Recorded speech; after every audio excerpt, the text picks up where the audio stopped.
elephant longs for the elephant grove. If a man becomes fat and a great eater, if he is sleepy and rolls himself about, that fool, like a hog fed on wash, is born again and again. This mind of mine went formerly wandering about as it liked, as it listed, as it pleased, but I shall now hold it in thoroughly, as the rider who holds the hook holds in the furious elephant. Be not thoughtless, watch your thoughts, draw yourself out of the evil way, like an elephant sunk in mud. If a man find a prudent companion who walks with him, is wise and lives soberly, let him walk with him, overcoming all dangers, happy but considerate. If a man find no prudent companion who walks with him, is wise and lives soberly, let him walk alone, like a king who has left his conquered country behind, like an elephant in the forest. It is better to live alone. There is no companionship with the fool. Let a man walk alone, let him commit no sin, with few wishes, like an elephant in the forest. If an occasion arises, friends are pleasant. Enjoyment is pleasant, whatever be the cause. A good work is pleasant in the hour of death. The giving up of all grief is pleasant. Pleasant in the world is the state of a mother, pleasant the state of a father, pleasant the state of a samana, pleasant the state of a brahmana. Pleasant is virtue lasting to old age. Pleasant is a faith firmly rooted.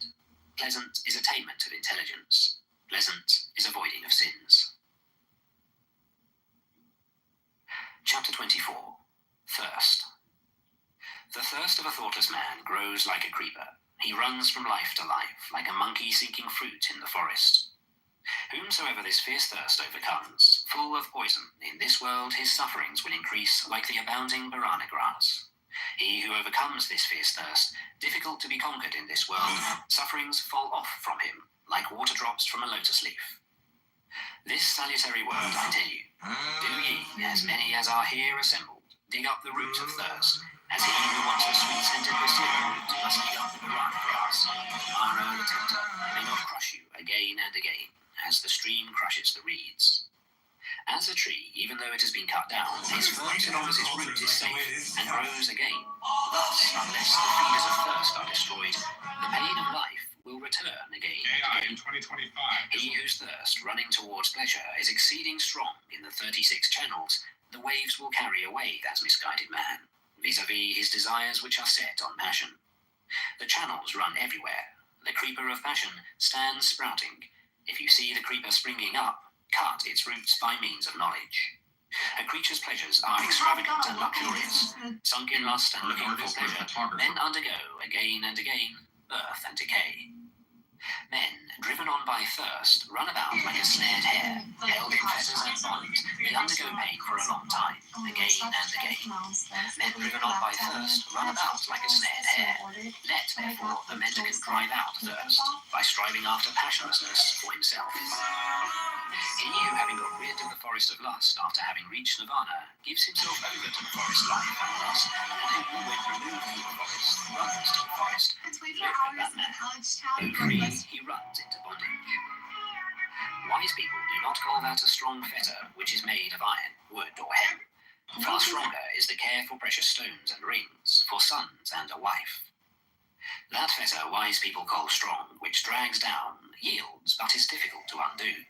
After having cut this, at last, people leave the world, free from cares, and leaving desires and pleasures behind.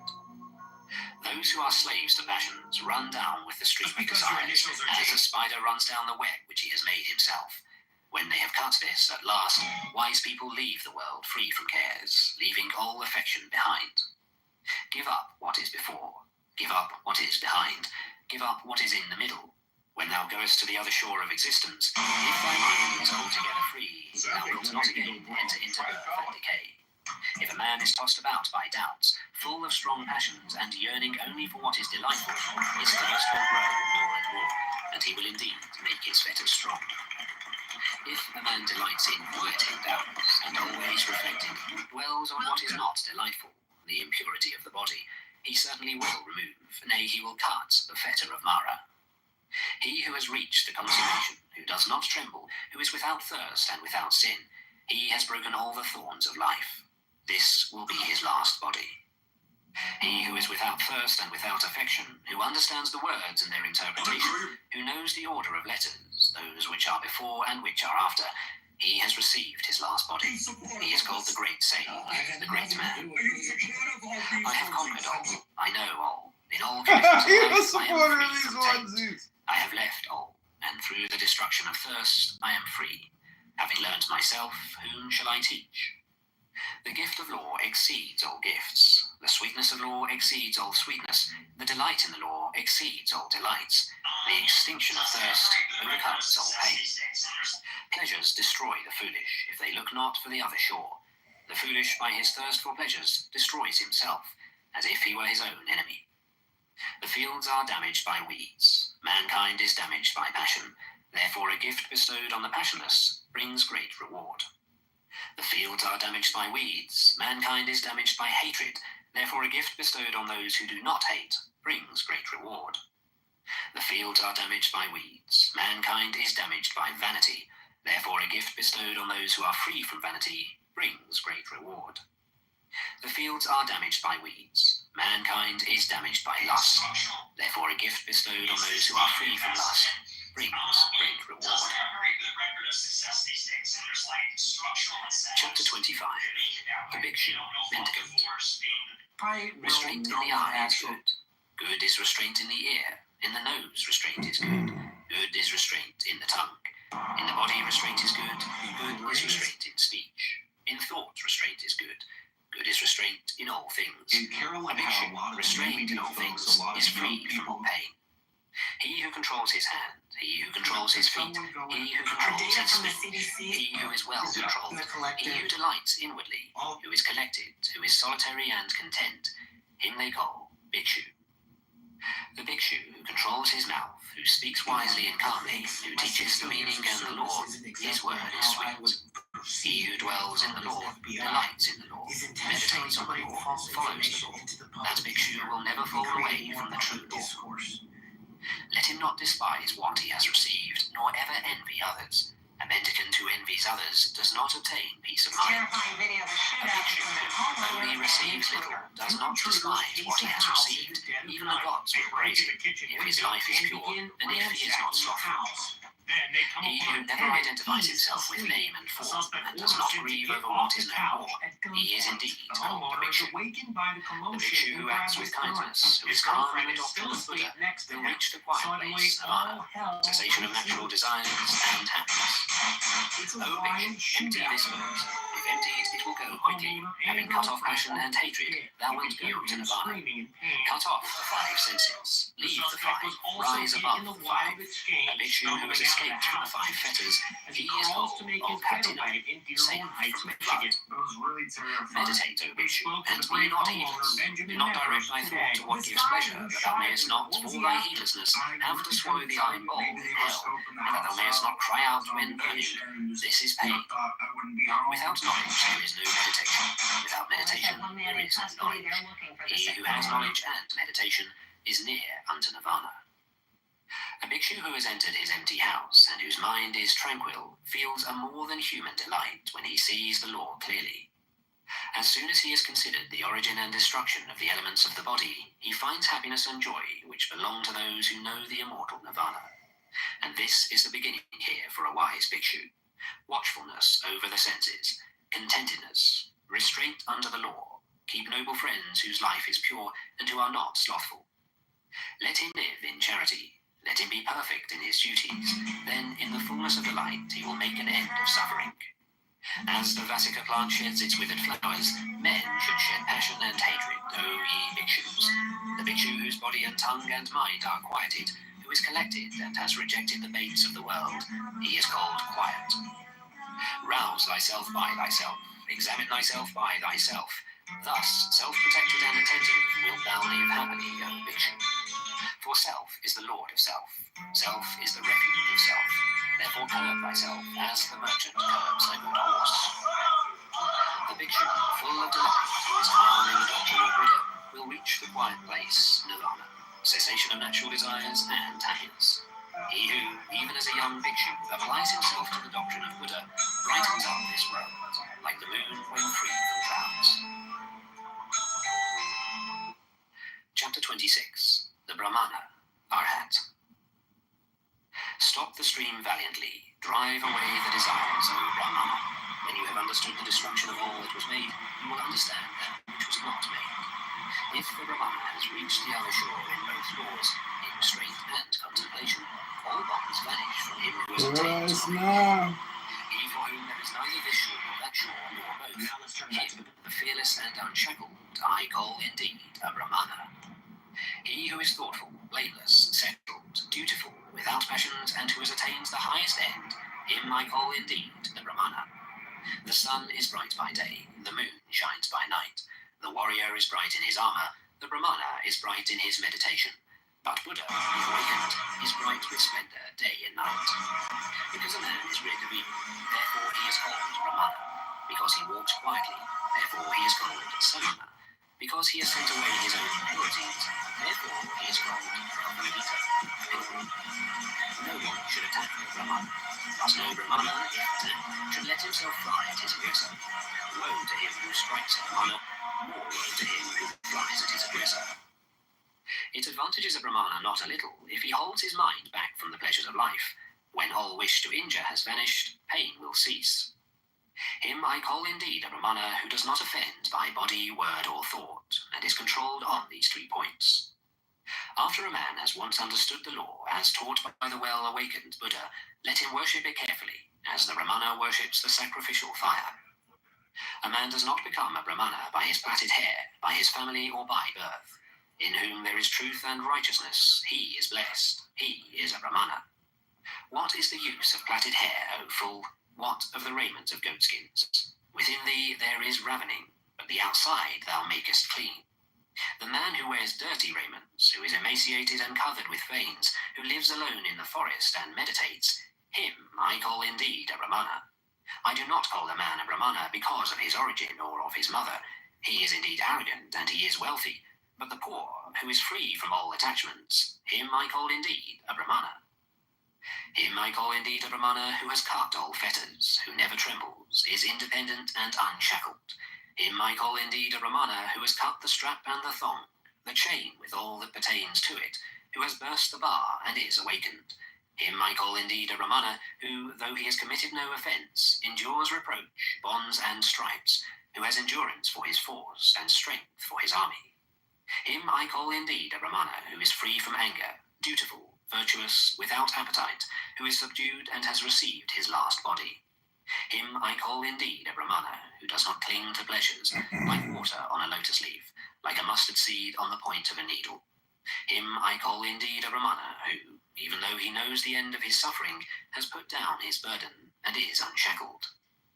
Him I call indeed a Brahmana whose knowledge is deep, who possesses wisdom, who knows the right way and the wrong, and has attained the highest end. Him I call indeed a Brahmana who keeps aloof both from laymen and from mendicants, who frequents no houses and has but few desires. Him I call indeed a Brahmana who finds no fault with other beings, whether feeble or strong, and does not kill nor cause slaughter. Him I call indeed a Brahmana from whom anger and hatred, pride and envy have dropped like a mustard seed from the point of a needle. Him I call indeed a Brahmana who utters true speech, instructive and free from harshness, so that he offends no one. Him I call indeed a Brahmana who takes nothing in the world that is not given to him, be it long or short, small or large, good or bad. Him I call indeed a Brahmana who fosters no desires for this world or for the next, has no inclinations, and is unshackled. Him I call indeed a Brahmana who has no interests, and when he has understood the truth, does not say, how, and who has reached the depth of the immortal. Him I call indeed a Brahmana who in this world is above good and evil, above the bondage of both, free from grief from sin and from impurity. Him I call indeed a Brahmana who is bright like the moon, pure, serene, undisturbed, and in whom all gaiety is extinct. Him I call indeed a Brahmana who has traversed this miry road, the impassable world and its vanity, who has gone through and reached the other shore, and is thoughtful, guileless, free from doubts, free from attachment and content. Him I call indeed a Brahmana who in this world, leaving all desires, travels about without a home, and in whom all concupiscence is extinct. Him I call indeed a Brahmana who, leaving all longings, travels about without a home, and in whom all covetousness is extinct. Him I call indeed a Brahmana, who, after leaving all bondage to men, has risen above all bondage to the gods, and is free from all and every bondage. Him I call indeed a Brahmana, who has left what gives pleasure and what gives pain, who is cold and free from all germs of renewed life, the hero who has conquered all the worlds. Him I call indeed a Brahmana, who knows the destruction and the return of beings everywhere, who is free from bondage, welfare, and awakened. Him I call indeed a Brahmana, whose path the gods do not know, nor spirits, nor men, whose passions are extinct, and who is an arhat, venerable. Him I call indeed a Brahmana, who calls nothing his own, whether it be before, behind, or between, who is poor and free from the love of the world. Him I call indeed a Brahmana, the man, the noble, the hero, the great sage, the conqueror, the impossible, the accomplished, the awakened. Him I call indeed a Brahmana, who knows his former abodes, who sees heaven and hell, has reached the end of births, is perfect in knowledge, a sage, and whose perfections are perfect.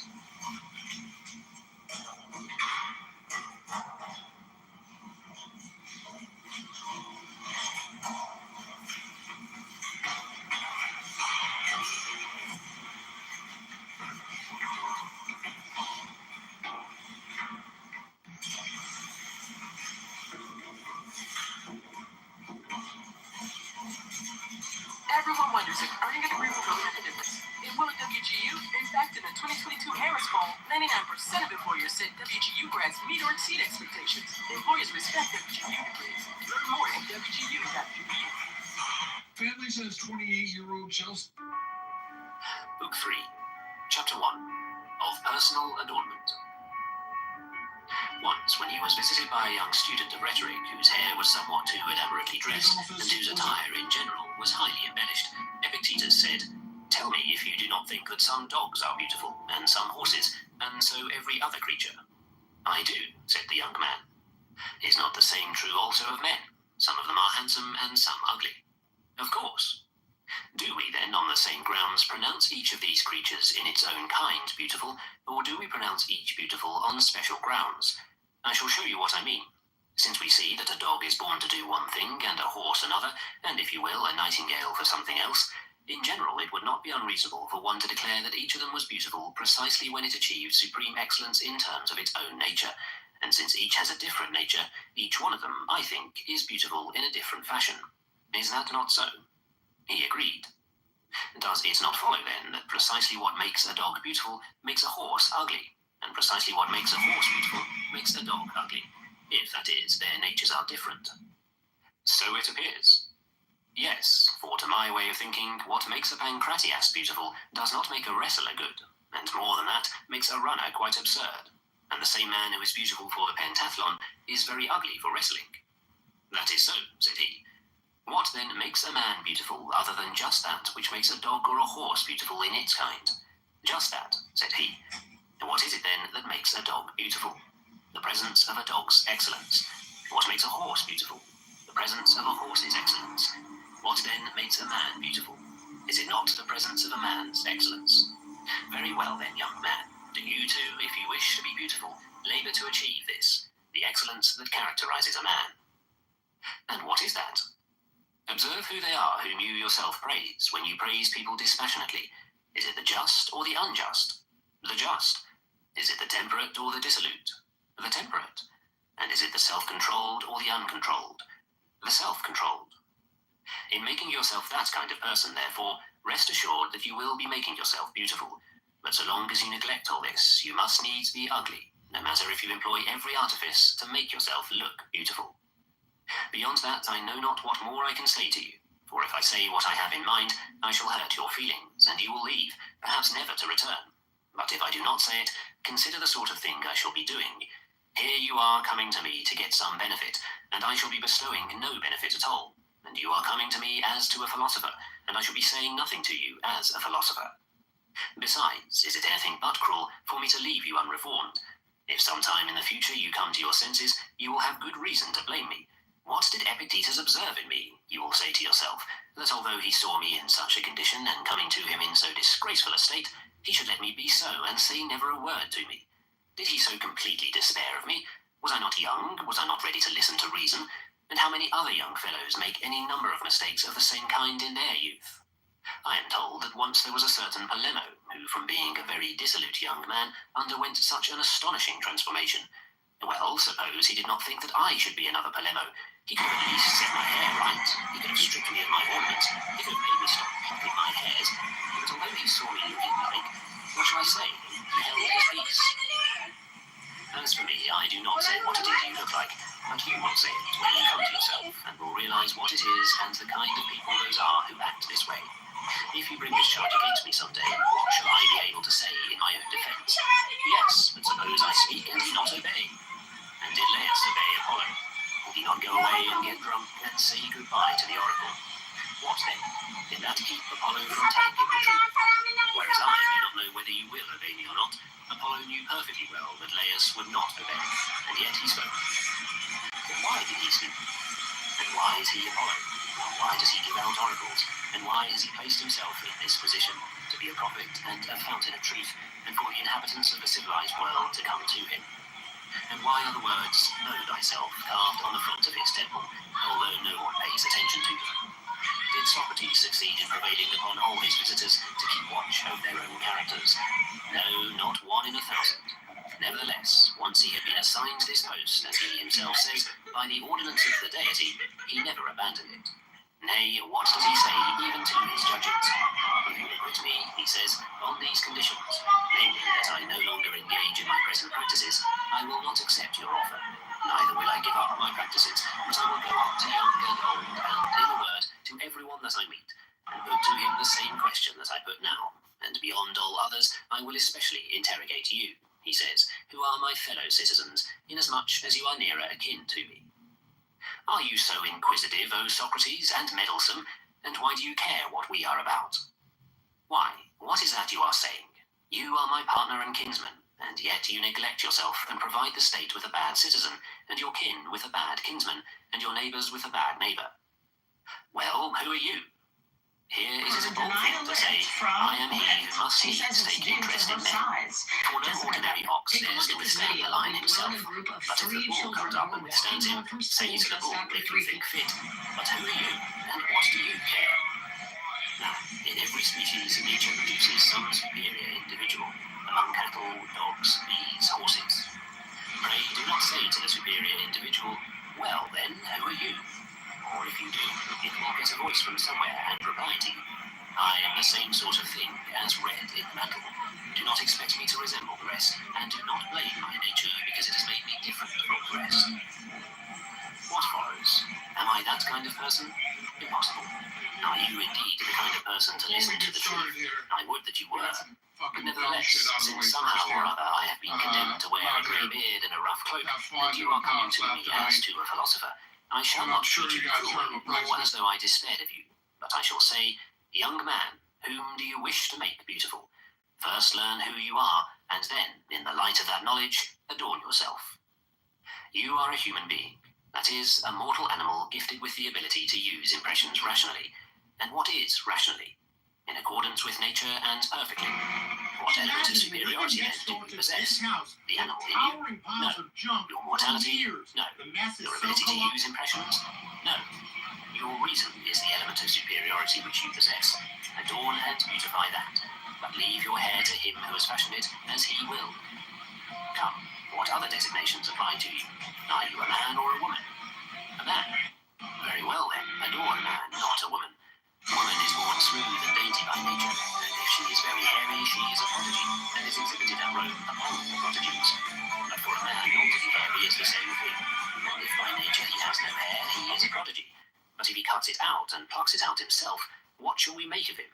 Where shall we exhibit him, and what notice shall we post? I will show you, we say to the audience, a man who wishes to be a woman rather than a man. What a dreadful spectacle. No one but will be amazed at the notice. By Zeus, I fancy that even the men who pluck out their own hairs do what they do without realizing what it means. Man, what reason have you to complain against your nature? Because it brought you into the world as a man? What then? Ought it to have brought all persons into the world as women? And if that had been the case, what good would you be getting of your self-adornment? For whom would you be adorning yourself if all were women? Your paltry body doesn't please you, eh? Make a clean sweep of the whole matter.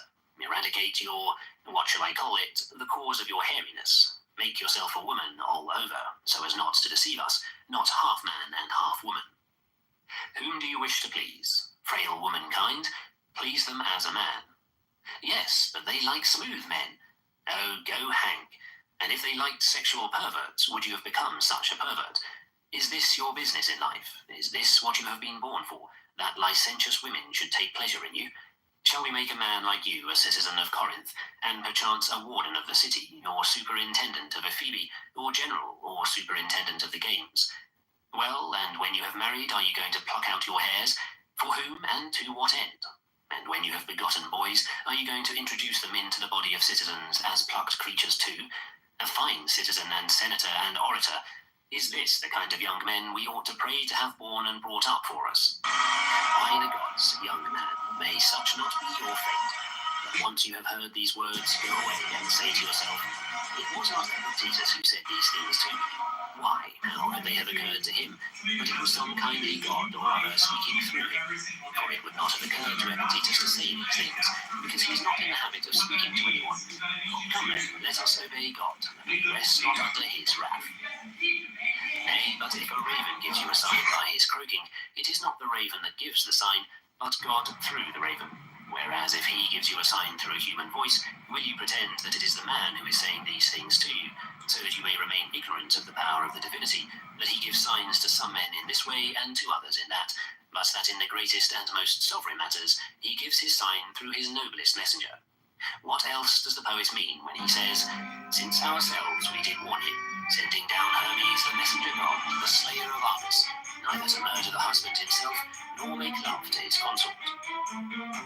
As Hermes descended to tell Aegisthus that, so now the gods tell you the same thing, sending down Hermes the messenger god, the slayer of Argus, not to distort utterly, nor to take useless pains about that which is already right, but to leave the man a man, and the woman a woman, the beautiful person beautiful as a human being, the ugly ugly as a human being.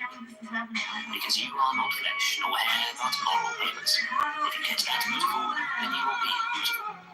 So far, I do not have the courage to tell you that you are ugly, for it looks to me as though you would rather hear anything than that.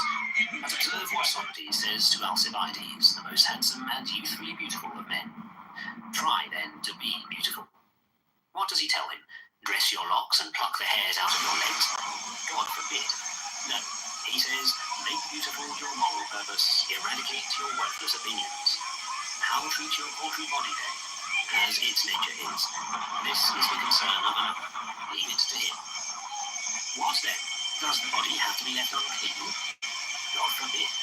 But the man that you are and were born to be, keep that man clean. The man to be clean as a man, a woman as a woman, a child as a child. No, but let's pluck out also the lion's mane, so that he may not fail to be cleaned up, and the cock's comb, for he too ought to be cleaned up. Clean, yes, but clean as a cock, and the other clean as a lion, and the hunting dog clean as a hunting dog. Chapter 2. The fields of study in which the man who expects to make progress will have to go into training, and the neglect which is most important. There are 3 fields of study in which the man who is going to be good and excellent must first go into training. The first has to do with desires and diversions, that he may never fail to get what he desires, nor fall into what he avoids. The second with cases of choice and of refusal, and in general with duty, that he may act in an orderly fashion, upon good reasons, and not carelessly. The third with the avoidance of error and rashness in judgment, and in general about cases of assent.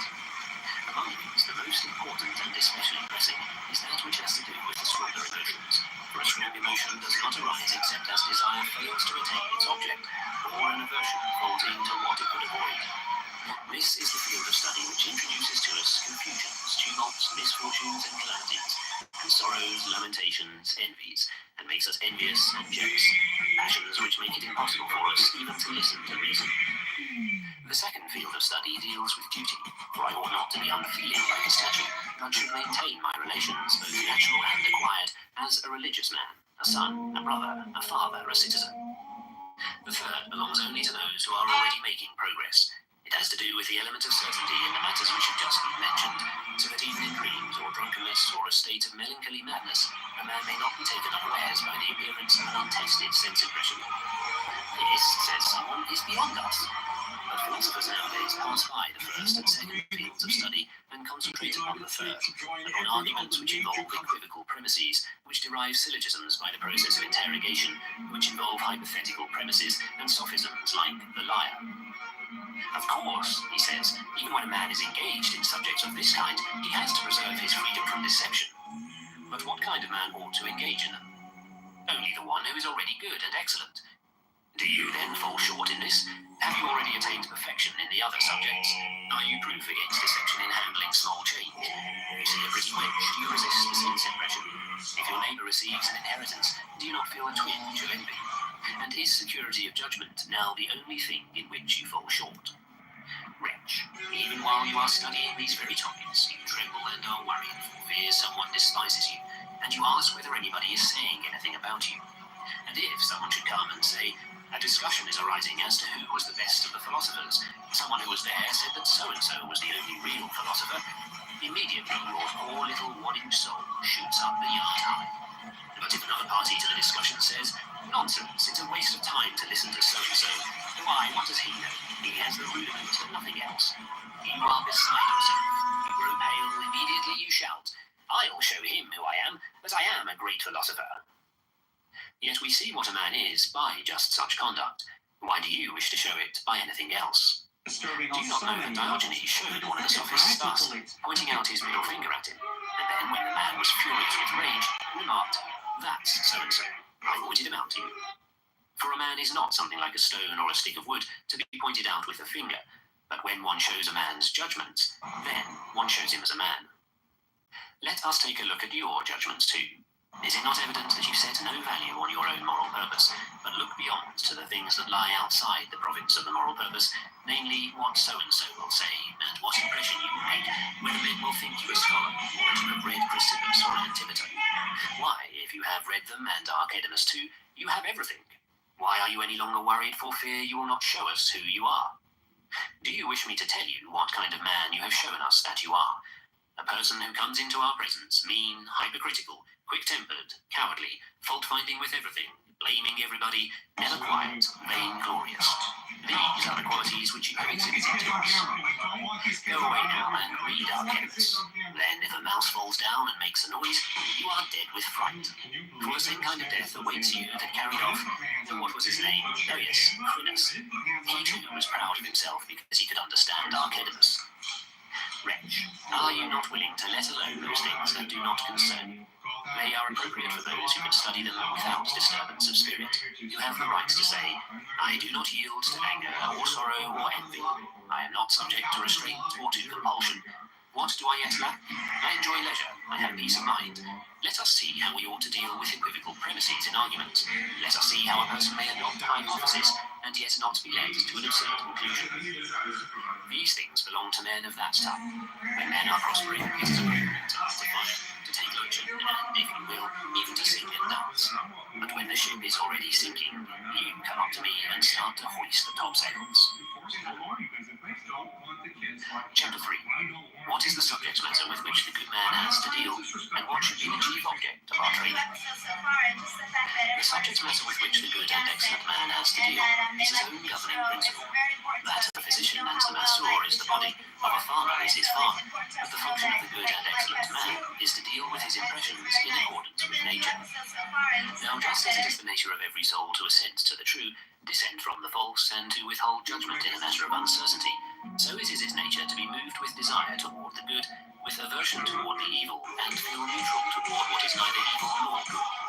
For just as neither the banker nor the greengrocer may legally refuse the coinage of Caesar, but if you present it, whether he will or no, he must turn over to you what you are purchasing with it, so it is also with the soul. The instant the good appears, it attracts the soul to itself, while the evil repels the soul from itself. A soul will never refuse a clear sense impression of good, any more than a man will refuse the coinage of Caesar. On this concept of the good hangs every impulse to act both of man and of God. That is why the good is preferred above every form of kinship. My father is nothing to me, but only the good. Are you so hard-hearted? Yes, that is my nature. This is the coinage which God has given me. For that reason, if the good is something different from the noble and the just, then father and brother and country and all relationships simply disappear. But shall I neglect my good so that you may have it? And shall I make way for you? What for? I am your father, but not a good. I am your brother, but not a good. If, however, we define the good as consisting in the right moral purpose, then the mere preservation of the relationships of life becomes a good. And furthermore, he who gives up some of the externals achieves the good. My father is taking away my money, but he is doing you no harm. My brother is going to get the larger part of the farm. Let him have all he wants. That does not help him at all get a part of your modesty, does it? Or of your fidelity, or of your brotherly love. Why, from a possession of this kind, who can eject you? Not even Zeus. Nay, nor did he even wish to. But this matter he put under my control, and he gave it to me even as he had it himself, free from hindrance, compulsion, restraint. When, therefore, different persons have different pieces of coinage, a man offers the coin and gets what is bought by it. A thief has come to the province as proconsul. What coinage does he use? Silver. Offer it and carry away what you wish. An adulterer has come. What coinage does he use? Frail wenches. Take, says one, the coin and sell me the little baggage. Give and buy. Another is interested in boys. Give him the coin and take what you wish. Another is fond of hunting. Give him a fine horse or dog. With size and brains he will sell for it what you wish. For another constrains him from within, the one who has established this currency. It is chiefly with this principle in mind that a man must exercise himself. Go out of the house at early dawn, and no matter whom you see or whom you hear, examine him, and then answer as you would to a question. What did you see? A handsome man or a handsome woman? Apply your rule. Is it outside the province of the moral purpose or inside? Outside. Away with it. What did you see? A man in grief over the death of his child. Apply your rule. Death lies outside the province of the moral purpose. Out of the way with it. Is it a consul meeting? Apply your rule. What sort of thing is a consulship? Outside the province of the moral purpose or inside? Outside. Away with it too. It does not meet the test. Throw it away. It does not concern you. If we had kept doing this and had exercised ourselves from dawn till dark with this principle in mind, by the gods, something would have been achieved. But as it is, we are caught gaping straightway at every external impression that comes along, and we wake up a little only during the lecture, if indeed we do so even then. After that is over, we go out, and if we see a man in grief, we say, it is all over with him. If we see a consul, we say, happy man. If we see an exile, poor fellow, or a poverty-stricken person, wretched man, he has nothing with which to get a bite to eat. These, then, are the vicious judgments which we ought to eradicate. This is the subject upon which we ought to concentrate our efforts. Why, what is weeping and sighing? A judgment.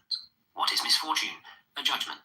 What are strife, disagreement, fault-finding, accusing, impiety, foolishness? They are all judgments, and that too, judgments about things that lie outside the province of moral purpose, assumed to be good or evil. Let a man but transfer his judgments to matters that lie within the province of the moral purpose, and I guarantee that he will be steadfast, whatever be the state of things about him. The soul is something like a bowl of water, and the external impression something like the ray of light that falls upon the water. Now, when the water is disturbed, it looks as though the ray of light is disturbed too, but it is not disturbed. And so, therefore, when a man has an attack of vertigo, it is not the arts and the virtues that are thrown into confusion, but the spirit in which they exist. And when this grows steady again, so do they too. Chapter 4. To the man who took sides in an undignified manner while in a theatre. The procurator of Epirus took the side of a comic actor in a somewhat undignified manner, and was reviled by the people for doing so. Thereupon he brought word to Epictetus that he had been reviled, and gave expression to his indignation at the men who had so reviled him. Why, what wrong were they doing? Said Epictetus. They too were taking sides, just as you yourself were. But when the other asked, is that the way, then, in which a man takes sides? He replied, yes, they saw you, the governor, the friend and procurator of Caesar, taking sides in this way, and weren't they likely to take sides themselves in the same way? Why, if people should not take sides in this way, you had better not do so yourself. But if they should, why are you angry if they imitated you? For whom have the people to imitate but you, their superior? Whom do they look to but you when they go to the theatres? See, says one of them, how the procurator of Caesar acts in the theatre. He shouts, Very well, I'll shout too. He jumps up and down. I'll jump up and down too. His clack of slaves sit in different parts of the house and shout, whereas I haven't any slaves. Very well, I'll shout as loud as I can to make up for all of them. You ought to know then that when you enter the theatre, you enter as a standard of behaviour and as an example to the rest, showing them how they ought to act in the theatre. Why then did they revile you? Because every man hates what stands in his way. They wanted so-and-so to get the crown, while you wanted the other man to get it. They were standing in your way and you in theirs. You turned out to be the stronger. They did what they could and reviled what was standing in their way. What then do you wish? That you should be able to do what you wish, but that they should not even say what they wish? And what is there surprising in all that? Don't the farmers revile Zeus when he stands in their way? Don't the sailors revile Zeus? Do men ever stop reviling Caesar? What then? Doesn't Zeus know about it? Isn't Caesar informed of what is said? What then does he do? He knows that if he punishes all who revile him, he will have no one left to rule over. What then? Ought you upon entering the theatre to say, "Come, let's see that Sophron gets the crown," and not rather, "Come, let me in this subject matter maintain my moral purpose in accord with nature. No one is dearer to me than myself. It is absurd, therefore, for me to let myself be hurt in order that another man may win a victory as a comic actor. Whom then do I wish to win the victory? The victor. And so the one whom I wish to win the victory will always win it. But I wish Sophron to get the crown. Stage as many contests as you will in your own house, and proclaim him victor in the Nemean, Pythian, Isthmian, and Olympic games. But out in public, do not arrogate yourself more than your due, and do not filch away a public privilege. Otherwise, you must put up with being reviled, because when you do the same things that the people do, you are putting yourself on their level. Chapter 5. To those who leave school because of illness. I am ill here, says one of the students, and want to go back home. What, were you free from illness at home? Do you not raise the question whether you are doing here any of the things that have a bearing upon your moral purpose, so that it shall be improved? For if you are not accomplishing anything, it was no use for you to have come in the first place. Go back and tend to your affairs at home, for if your governing principle cannot be brought into conformity with nature, no doubt your paltry piece of land can be made to conform with it. You will increase the amount of your small change, you will care for your father in his old age, you will walk up and down in the markets, you will hold office. A poor wretch yourself, you will do wretchedly whatever comes next. But if you understand yourself, namely that you are putting away certain bad judgments and taking on others in their place, and that you have transferred your status from what lies outside the province of the moral purpose to what lies inside the same, and if you ever say, "Alas, you are speaking not for your father's sake or for your brother's sake, but for my own sake," then why take account of illness any longer? Do you not know that disease and death needs must overtake us no matter what we are doing? They overtake the farmer at his work in the fields, the sailor on the sea. What do you wish to be doing when it overtakes you? For no matter what you do, you will have to be overtaken by death. If you have anything better to be doing when you are so overtaken, get to work on that. As for me, I would fain that death overtook me, occupied with nothing but my own moral purpose, trying to make it tranquil, unhampered, unconstrained, free.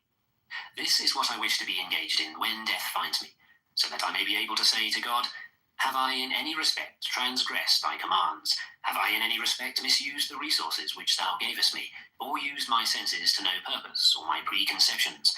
Have I ever found any fault with thee? Have I blamed thy governance at all? I fell sick when it was thy will, so did other men, but I willingly. I became poor, it being thy will, but with joy. I have held no office because thou didst not will it, and I never set my heart upon office. Hast thou ever seen me for that reason greatly dejected? Have I not ever come before thee with a radiant countenance, ready for any injunctions or orders thou mightest give? And now it is thy will that I leave this festival. I go. I am full of gratitude to thee that thou hast deemed me worthy to take part in this festival with thee, and to see thy works, and to understand thy governance. Be this my thought, this my writing, this my reading, when death comes upon me. But my mother will not hold my head in her arms when I am ill. Very well, go back to your mother. You are just the sort of person that deserves to have his head held in somebody's arms when he is ill. But at home I used to have a nice bed to lie on. Go back to your bed. Without doubt you deserve to lie on such a fine bed even when you are well. Pray then, do not lose by staying here what you can do there. But what does Socrates say? As one man rejoices, remarks he, in improving his own farm and another his own horse, so I rejoice day by day in following the course of my own improvement. In what respect? In little philosophic phrases? Man, hold your tongue. In little philosophic theories, then? What are you doing? Well, I don't see anything else that the philosophers spend their time on. Is it nothing in your eyes never to bring accusation against anyone, be it God or man, never to blame anyone, always to wear the same expression on one's face, whether one is coming out or going in? These are the things which Socrates knew, and yet he never said that he either knew or taught anything. But if someone called for little philosophic phrases or theories, he used to take them over to Protagoras or Hippias. It was just as though someone had come to him for fresh vegetables, and he would have taken them over to the market gardener. Who then among you makes this purpose of Socrates the purpose of his own life? Why, if you did, you would have been glad even to be ill, and to go hungry, and to die. If any one of you was ever in love with a pretty wench, he knows that what I say is true. Chapter 6. Some Scattered Sayings. When someone asked how it was that, despite the greater amount of work which was done nowadays in logic, there was more progress made in former times, Epictetus replied, "On what has labour been expended in our time, and in what was the progress greater in those days? For in that upon which labour has been expended in our time, progress also will be found in our time. The fact is that in our time labour has been expended upon the solution of syllogisms, and there is progress along that line. But in the early days, not only had labour been expended upon maintaining the governing principle in a state of accord with nature, but there was also progress along that line. Do not, therefore, substitute one thing for the other, and do not expect, when you devote labour to one thing, to be making progress in another.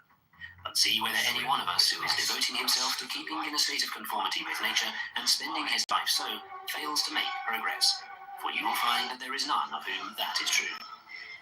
The good man is invincible, naturally, for he enters no contest where he is not superior. If you want my property in the country, says he, take it. Take my servants, take my office, take my paltry body. But you will not make my desire fail to get what I will, nor my aversion fall into what I would avoid. This is the only contest into which the good man enters, one, namely, that is concerned with the things which belong in the province of the moral purpose.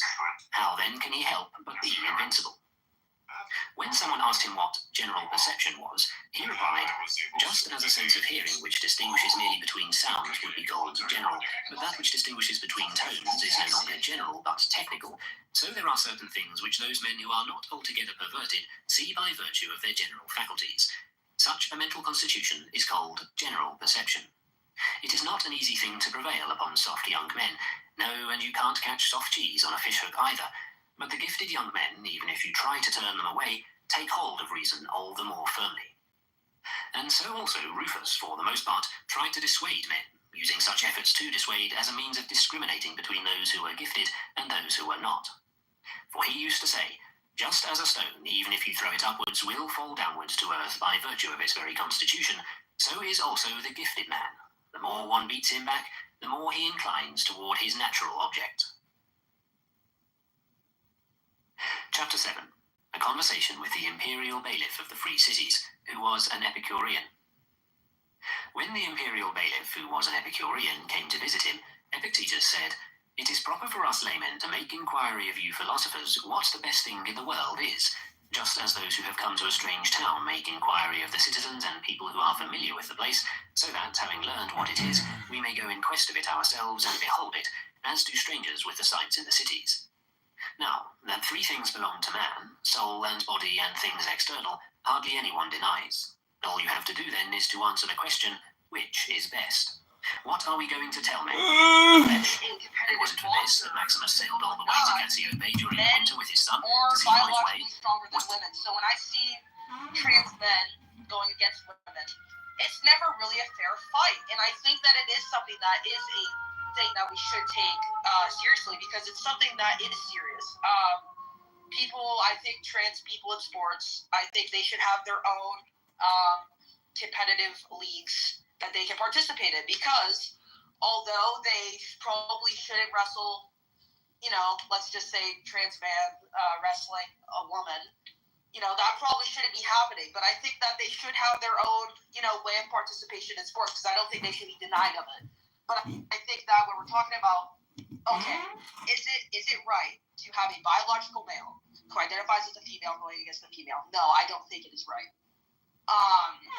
But that's just my viewpoint on it. Is Marshall a biological male? Thanks for sharing it. Hey, man, we got a queue here. You got a cue? There's a queue. Pardon me. There's a queue. Christian, do you think what a female wrestler Adrian is next. Shut up, Steph. Scott. Adrian, go ahead. Wait, no. I want to hear Scott's question. What's up, Scott? When you come up on the mat, you guys shake hands or whatever, do you feel like you could say, hey, no matter what happens, you want to hang out after this? Christian, can I step in and say something for a moment? You know what? You may, and I don't know why I'm Superman, but you know what? Go ahead, Rabbi. Thank you. That's what happens when you're Adrian's gonna hypnotize you. All language, all communications, hypnosis, and there's powerful meditation at play, and we just have to be careful because Adrian has powerful hypnosis. Hold on, give me 1 second. That was a powerful hypnotic statement, Rabbi. I was just wondering, like, are Republicans supposed to be manly and Democrats supposed to be feminine? Because if that's true, Marshall's definitely a trans Republican. Listen, Adrian, before I answer your question, Scott, to answer your question, no, I do not. You know, if I'm going to be fair, seems like an inappropriate question to go up to the mat to be like, you know, I mean, I know we're like, you know, hand-to-hand combat here, but like, you know, you're super cute. No, that's not what I do when I go up to the mat. It's Not yet, Christian. Not yet. yet. It's crazy. Hey, you could say to her, hey, look, after this, I could. Is that what you would do, Scott? That's what Scott would do because it is Oh, my sorry. favorite excuse to touch a woman. So Hey, Christian. And did you know Scott was the president of his high school or something? my senior class. Oh God. Does that surprise you or not at all? No, it doesn't, because Scott's actually very good person. I achiever, yeah. You know, and Scott, listen, I think the reason why That's what it's like to have a Jewish mother, Scott. the reason why you probably brought that up is because due to the fact that it's an excuse to touch a woman, you're able to, you know, make your first move, if you get what I'm saying, on the mat, preferably over gathering up the courage to go up to a woman and say, like, hey, you know, like, try to go out. Well, it's not a sexualized activity. So I mature people like you don't have to ask a question like that. You can exactly. understand context. I know. Like, do you never hear grown men say, oh my God, I can't save somebody who has a cute dress on. I might get canceled. As if, Christian, that would happen. It's preposterous. You know, no, but you know, on the topic of wrestling, Scott, no, I do not. Maybe that's something you can try. I mean, there's probably competitive wrestling league, co-ed wrestling leagues. I don't know, but you could try. I'm actually going out with a woman tomorrow night, and she's a believer in the Lord Jesus Christ. Which usually I don't date Christians. Usually I'm dealing with like atheists or Jews or. She's a believer. Wow, Scott, that's super rare considering that there's 3 billion Christians across the world. Wow, Scott, that's really going out. Hold on, Dave. Standing ovation for Scott, just real quick. I'm sorry, but I agree. Christian's probably not, dude. It's probably not. I can tell you for sure there's only one person on this whole app and in my whole world who can say that. Hold on, and I'll do it. And now there's 2. You did it. You successfully did that, and I appreciate the correction. Thank you. My father's the other. you talking to me or Scott? I'm talking to you, Christian, but I thought Scott picked up 2 women at once. I feel Oh, honored. she did see that, yeah. You know, I feel so honored that I can be the second person to do so. I'm shocked Scott has made the list. Christian, may I step in for a minute one more time? You know what, Rabbi? I think you may. Thank you, Christian. I just want to step in and clear my name. Alex accused me of being on mushrooms. It's been a long day. finished an 8-hour shift as a renowned author and scholar and philosopher. I just get into. If I may interrupt. Yes. I know he accused you of it, but is he right? Are you under the influence of mushrooms right now? No. Well, you heard it here, folks. I think it's great that you cleared the name, but. May I clear my name on this? Why was the accusation leveled? Why? Yeah. Well, go I ahead. quibble with the word accusation. I just claimed that he was on mushrooms. I didn't accuse him. Should not have kept him. It's not an accusation. This isn't the island of Patmos, It was a more neutral statement. This isn't John from the Gospel. We're not on Patmos here. We're on Clown House. Also, Alex, let me just say something. When you claim that he is on mushrooms, a claim usually comes forth with evidence. I just want to make that clear. Just, using my education for good use. When you make a claim, there's usually evidence that you have to use to back it up. And when you make an accusation, it's a claim that has no evidence to back it up. Christian, you like the new Rascal. So then, You like a younger, more vivacious Rascal. is that supposed to be a compliment or is that supposed to be an insult? I don't know. It's hard to say. I don't think it's Pin yourself down. Compliment or not. I like Rascal. I'm just saying that Rascal can be very aggressive. Very aggressive. And yet, ambition cute.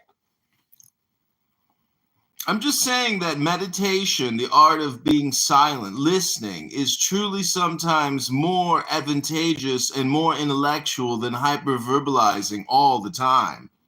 That is true, Adrian, and to back that up, it's been proven, and I like to call it mindfulness, if that's okay with you, Adrian. It's been proven on multiple studies. Listen closely, Marshall. I think you need to go do some meditation. That's your second interruption, and I don't know what the consequence will be. I think Adrian should be put on trial. No, I'm just joking. I think Marshall should be put on trial for being a fake Republican. Wait, Adrian, but listen to it. Just hear me out here. I think. What was I saying, Jane? Remind me.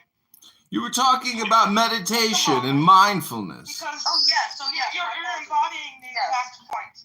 But constant interruption, you forgot you were talking about mindfulness. So now. Yes, my apologies. Thank you, Jane. But it's been proven on so many statistics and studies that mindfulness reduces stress and anxiety levels. And on top of that, also makes you significantly more productive and brings so many more benefits. I have a lot of disagreements with whatever personality Adrian, identifies as sometimes. But, I agree. I agree with you. What are your disagreements with Adrian? Where do you have points of contention with him, Christian? I don't know, to be honest. We are in concordance. Could you say, Adrian, that we are going to create an alliance? I would just say that in the spirit of friendship and in the spirit of concord and in the spirit of a room about nothing, let's say yes. Let's be positive. Let's be optimistic. Very nice.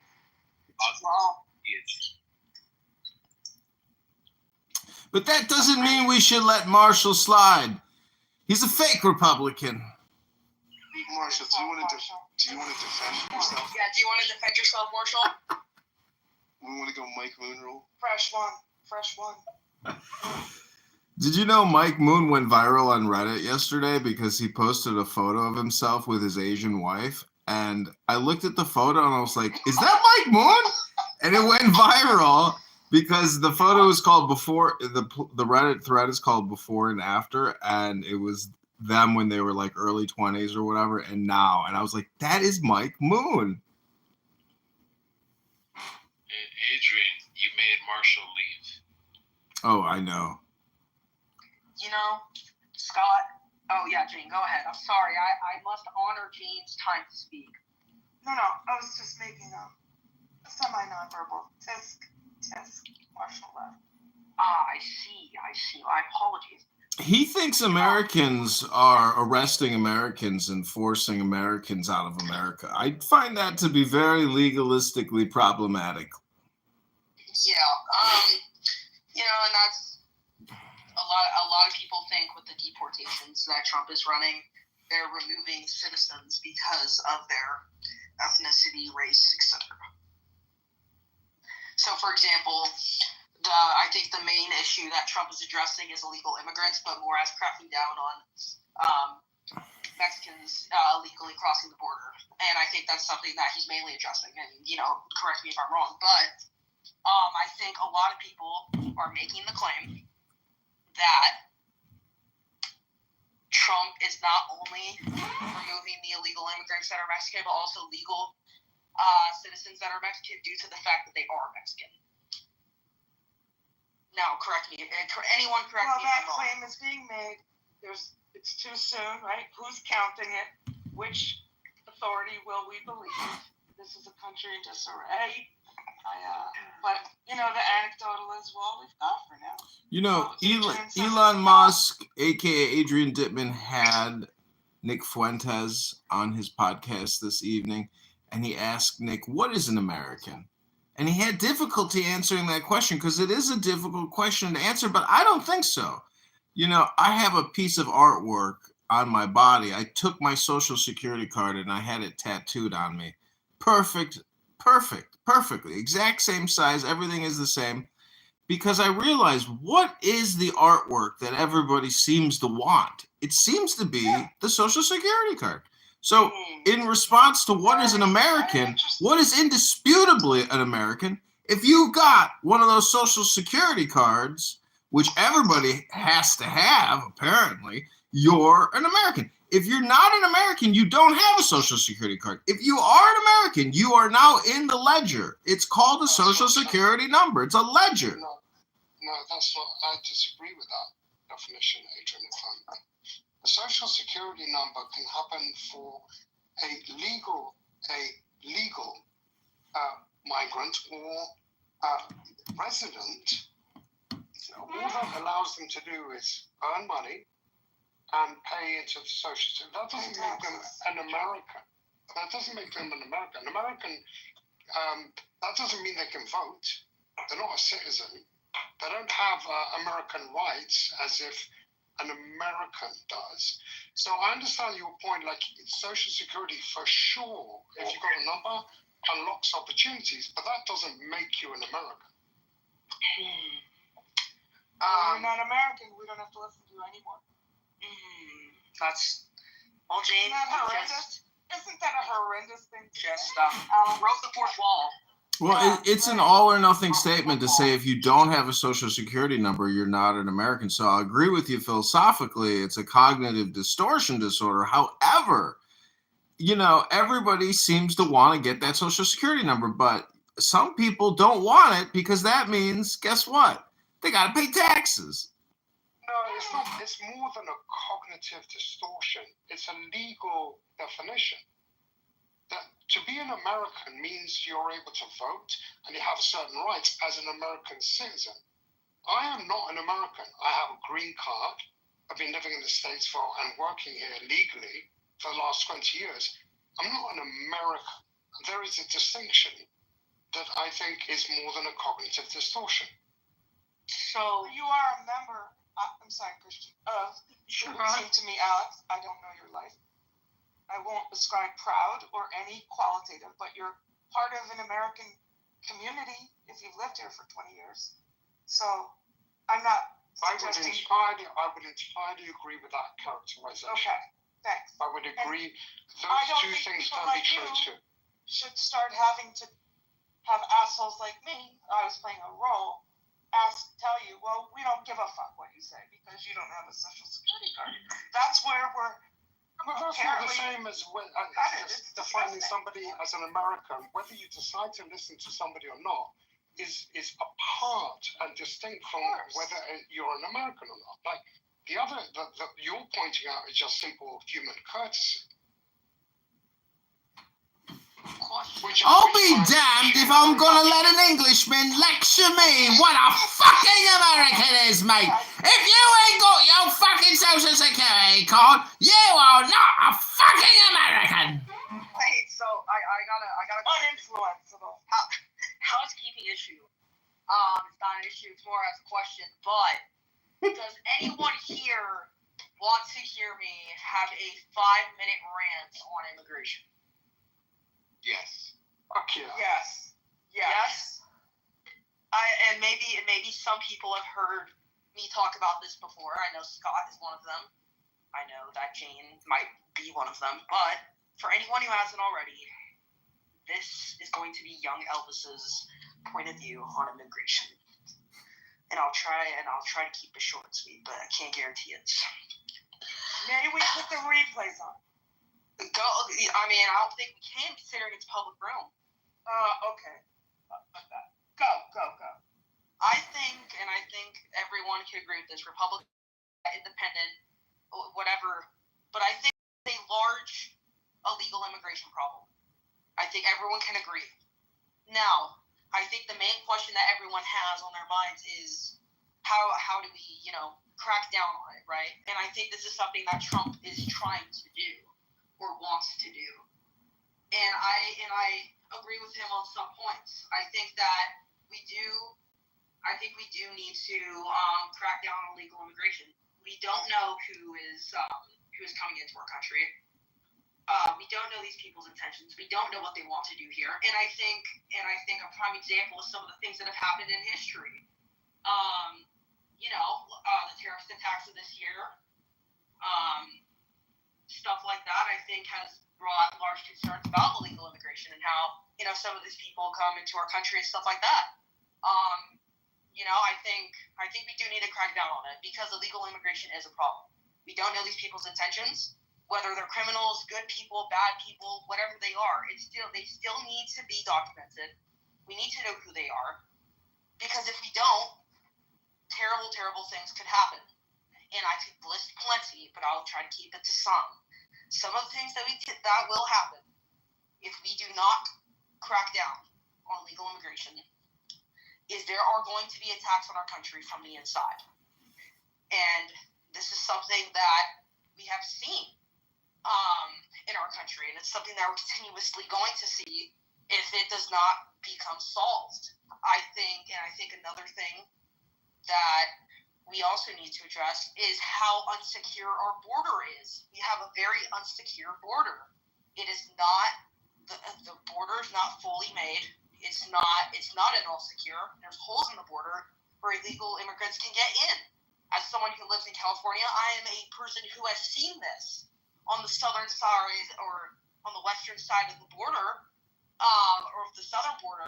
There is a very, very large hole that is unsupervised by immigrant police officers, and illegal immigrants are able to come through without any problems. And it is a large problem because, like I've stated before, we don't know who's coming into our country. We don't know their intentions. We don't know what they want to do. One more minute, I think, because I have a question on that. Yeah, sure. I'll wrap it up.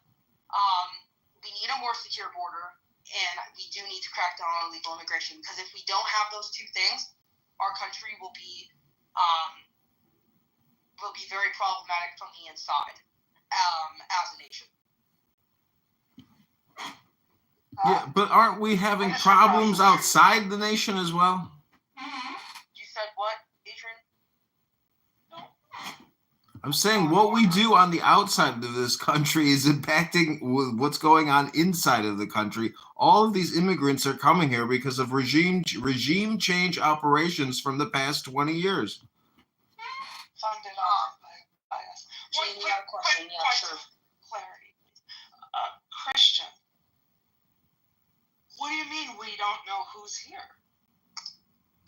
Do you mean illegal people who are living literally under the radar? And I'm using illegal, who literally have never gone on the books? You think that number of people is very significant in this whole? I really don't know. I have to look into it more. But what? What do you base it on? Well, when I say that we don't know who these people are, what I mean is that when you come in the legal process in America, there is a process you have to do to be able to seek asylum in the U.S. Those people are documented inside of our system, and we know who they are and what they are doing here. When you come in illegally, all of those things are thrown out the window. We do not know who they are. We do not know what they're doing here. We do not know their intentions. That is what I mean. Illegal immigrants, whether coming through or staying here. Tell some of them, many, I have to look it up to see what they're saying, do go and seek pathways to legal citizenship. But Christian, what are you going to say when people call you racist? I'm not saying he's racist. I think it's interesting. I'm just saying some people are going to say what he's saying is racist. Who said that here? Somebody's thinking it. Well, I don't think that my observations are racist, given the fact that I think everybody across the country can agree that there is an illegal immigration problem. We have unsecure borders, and they need to be cracked down on and fixed. I think everyone can agree with the observation that I'm making. Now, do I agree with every single thing that Trump's doing? Definitely not. But do I think that the idea of creating more secure borders and cracking down on the illegal immigration problem is correct? Yes, I do. If that makes sense. I know, but some people are still going to claim that what you're saying is racist. Well, hold on. Let's try that. Yeah, go ahead, Scott. Let me give you a data point. Okay. This is study after study has proven this, right? This isn't controversial. Undocumented immigrants have a lower crime rate than native-born Americans. I know this makes sense. You think about this. The ones that and the rare, I mean, there are some people that are in gangs. That's statistically very, very insignificant number. Most people want to come here and make some money, maybe send some money back to their home country. You gotta try to get ahead. If you want to do that, you want to stay here. And so you're not rolling stop signs, you're not speeding, you're not, let alone get involved in criminal enterprises because you don't want to get deported. So I don't worry about, are there occasional stories